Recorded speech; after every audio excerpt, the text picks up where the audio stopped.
for the past 8 seasons, starting in 1978 with a half-point win over Iowa State to become national team champions. The Iowa Hawkeyes under Dan Gable have assumed dominance.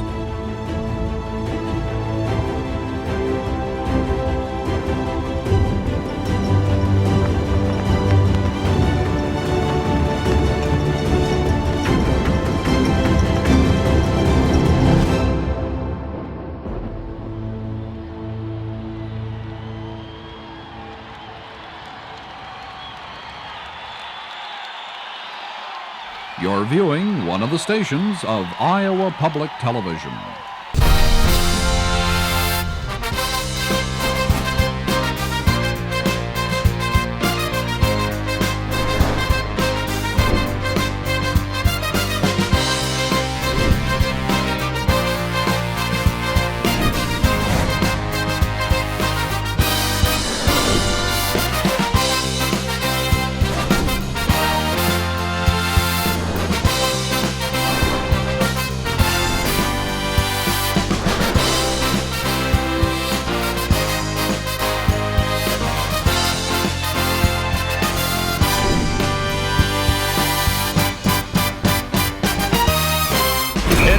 Wrestling tonight from Hilton Coliseum in Ames, Iowa. Iowa has been totally unstoppable the past 2 seasons, and Iowa State's only loss this year came to the Hawks. 15 out of the last 17 national championships have been won by these 2 teams. And of course, everybody knows Iowa's on a roll. They won 10 out of 11 themselves. Probably pulled away from the pack as much as any team ever. They now have established a clear dominance between everybody and themselves. Well, wouldn't you say that there are actually 3 categories now? There's Iowa, and then there's Iowa State, which has pulled away from everybody else too. Oh, that's true, and I think a lot of the credit there goes to Jim Gibbons, the new head coach at Iowa State. What he's done is he's taken a staff of young coaches. He's put Ed Bannick coming over from Iowa, Kevin Darkus just out of the ranks as a competitor, Les Anderson after 18 years as an assistant. He's taken those men, put them together into a staff. And that staff has given the young wrestlers from Iowa State renewed enthusiasm, a new kind of spirit, and it's begun to show. And I think nobody appreciates that more than the big rival over in Iowa City, Dan Gable, who's here today. Well, that's true, and Dan really likes to have competition. He's got it now. Of course, you know, if there was going to be a national poker game in wrestling, Dan Gable would want to be at the table because he's used to picking up all the chips this time of year. Oh, this is the big season for Dan. Now, the last time he won big. He had a 25-9 win down at Iowa City. Well, that's true. That was a big win, but there are a lot of close matches in there. You know, some of those things could turn around this time. I'm anticipating a lot of close matches again. And, you know, we've got some lineup changes now. Iowa lining up at the mat has won 36 straight dual meets. The last time they lost to Iowa State was here in 1981. That's what Iowa has done this year against rated teams. They've beaten all of them. And you don't see any close ones there either, do you? No, some of those, they were still in the process of developing a lineup. And that's the Iowa team and Iowa State. You don't see very many close ones in there either. The only loss was to Iowa. And earlier, I had a chance to talk with both coaches about tonight's big duel. Last time at Iowa's place, you had some close matches, but you lost by a fairly big score. What do you think will be the difference for you this time? Well, we're hoping that we can go out there and wrestle somewhat of the pace that we've established since the Iowa meet. We've wrestled Wisconsin, Oklahoma State, and Oklahoma and UNI, and we've really put it to them, I thought, as far as the pace of the match. And we want to go out there and do that again this time, and I think we'll see us closer meet. And the crowd should help. I feel the crowd will help. It's kind of a lot better having 15,000 people cheered for you than against you. Last time at your place, you established dominance over Iowa State fairly early. How do you get dominance at the other guy's place? Well, I guess it'd be nice to start out the similar fashion because momentum in wrestling sometimes carries a big weight. And right here in Hilton Coliseum, it'd be nicer to have the momentum going our way at the beginning because once it gets switched around the other way, it's going to be more difficult than it would if it was at Iowa. So right now, we're going to have to just wrestle on the strength of our team in the beginning, and hopefully that my kids are good enough to be able to start that dominance off at the beginning. But this is the kind of meet that really, even if you do lose or upset somewhere, somebody else could upset the other guy. So the way I'm looking at it is hope to have a good total meet, but have to wait and see. And we will. It's Iowa versus Iowa State coming up next on Iowa Public Television. No, I think that our guys were wrestling better. We had to make it. We wanted to find out for ourselves whether we were the team that got lit up, lost 7-3, or we're the team that been keeping pace with them since we went against Iowa. You know, I've been thinking about this all day, and probably thinking about it all my life. But I don't know how to say this. But I look back at myself then, now, and I was a mess. I was a mess. But I don't think I ever got to bed before 1 o'clock in the morning. And I was probably coming in about that late at night. And I was doing a lot of stuff that was like corralling my athletes a little bit. I feel like I was fitting in too much, and there wasn't like a barrier there. Okay, here's the team, here's the coach. I think I was kind of over on this side a little bit too much.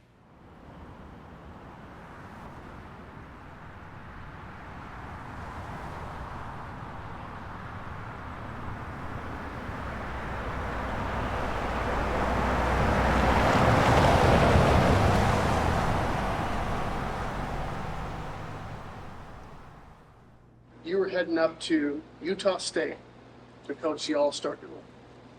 You and the SID from Iowa at the time, who was? Phil Hattie. Phil Hattie, had a rental car. Jim was standing there in the line to get his rental car to go up to Logan, Utah. Logan, Utah for the All-Star meet at to watch Utah Joe State. wrestle. I believe it was you invited him to ride up to this match together. And there were some questions asked in that car. Well, Take us through that, what you remember about that. If I'd have been a little smarter now that I know a lot of stuff, that in that ride, I might not have opened up as much as I should have.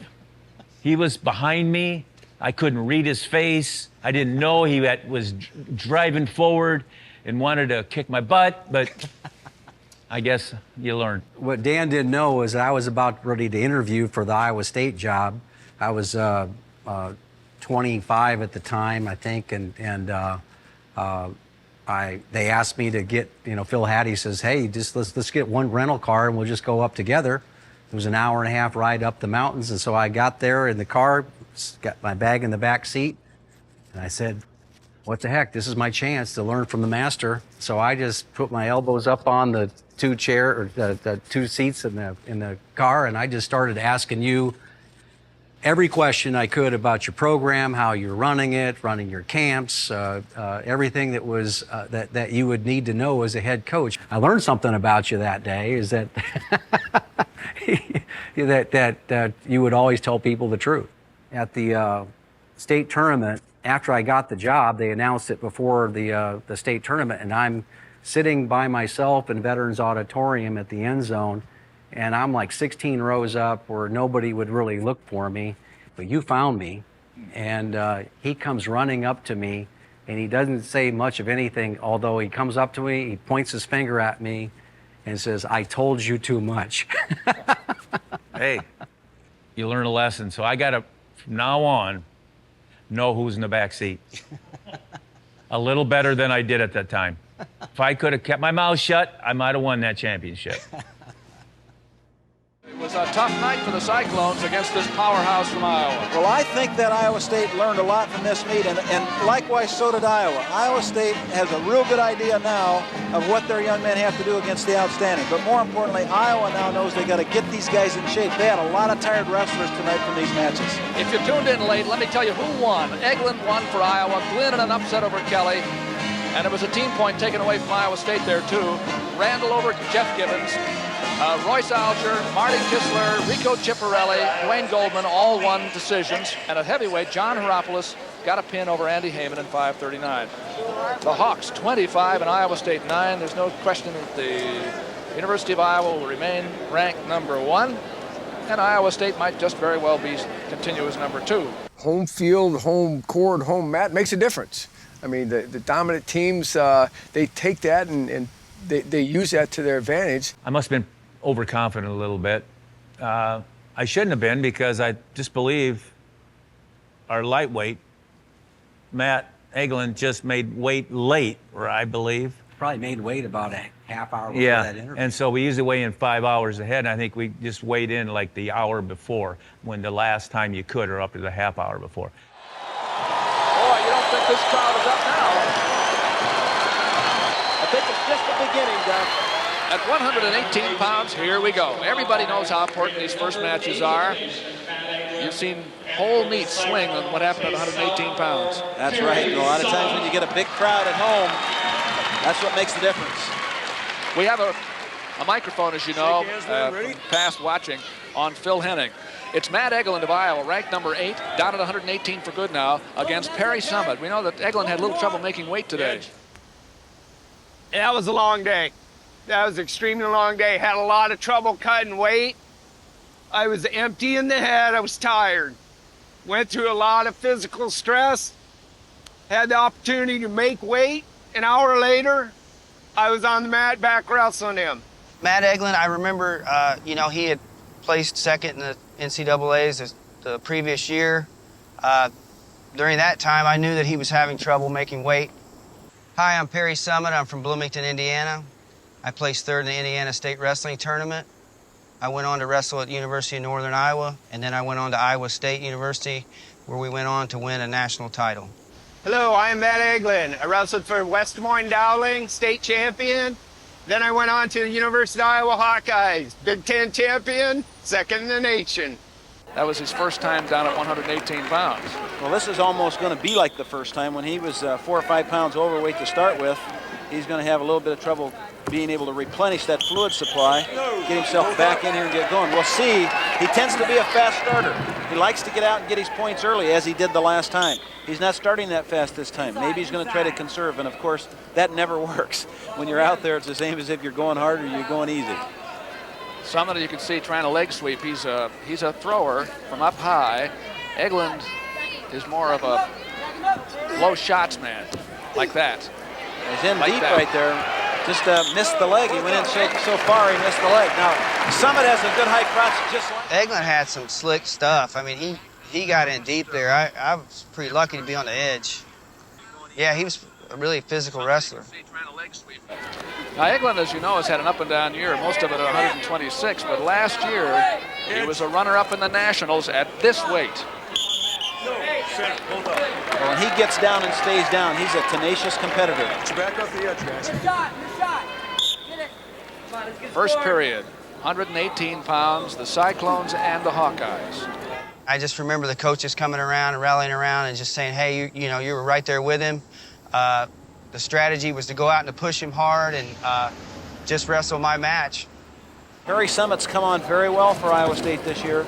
He's put himself in the picture now as the man, likes this weight, likes it at Iowa State after transferring from Northern Iowa.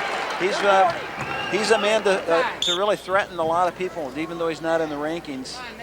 He's in the right program with the right coaches. Having a guy like Darkus and the rest of them every day is going to hurt anybody. He's got 44 seconds riding time. Come on, move. He's got riding time, 44 seconds. Get him on there, let's go. You heard Dan tell Eglin how much riding time Summit has, so he'll probably try to ride for a while and erase a little bit of it and maybe get some back points if he can. 3-3 score. That's Perry Summit, who comes from Bloomington, Indiana. He knows what he has to do here. Now, what you want to do is keep that arm free, make Eglin move up off the legs, and then get to his feet to score the point. Coach Gable say, Eglin, you got to be tough right now. Beautiful try at a fireman's carry, but he couldn't make it work either time.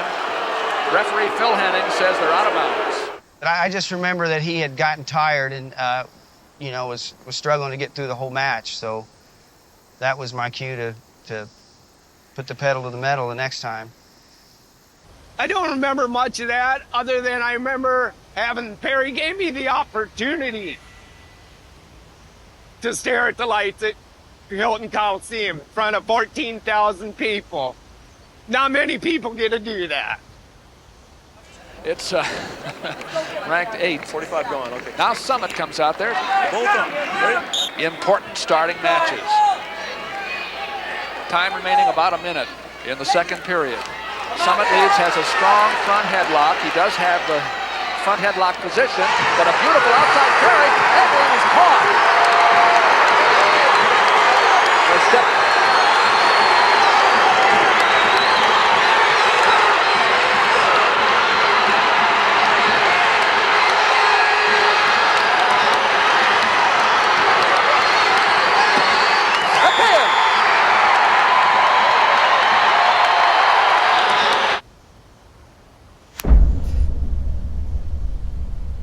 The wrong place at the wrong time. Timing is everything.